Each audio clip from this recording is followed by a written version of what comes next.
Sa iba pang balita, nag-ambaga ng ilang kongresista para makabuo ng 1,000,000 pisong pabuya para mahanap ang isang Mary Grace Piatos, ang sinasabing nakatanggap umano ng pinakamalaking porsyento ng confidential funds ng OVP.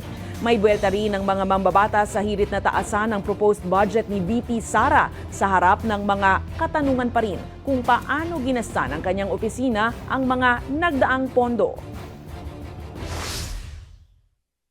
Kasi ang sinasabi ng Office of the Vice President, totoo, si Mary Grace Piatos. Sino nga ba si Mary Grace Piatos? Ito ang nais malaman ng House Blue Ribbon Committee.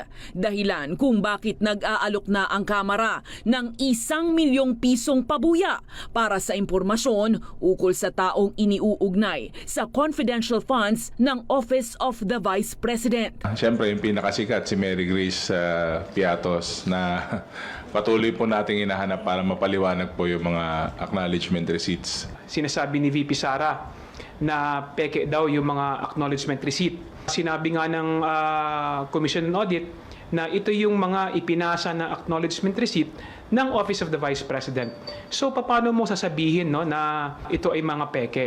Base sa November 5 hearing ng komite, si Mary Grace Piatos ang umano'y nakakuha ng pinakamalaking porsyento ng confidential funds ng OVP noong December 2022. Pero para sa mga kongresista, mahirap paniwalaan ang naturang pangalan na tila kombinasyon ng kilalang restaurant na Mary Grace at sikat na brand ng chichirya na Piatos. Sa harap nito, agad ibinasura ng ilang kongresista ang hirit ni Senator Sherwin Gatchalian na dagdagan ang 733 million pesos na panukalang pondo ng opisina ni Vice President Sara Duterte. Ayon kay Gatchalian, ito'y para matustusan ang public assistance programs ng OVP. Pero para sa mga mambabatas, dapat linawin muna ng ikalawang Pangulo kung saan talaga napupunta ang pondo.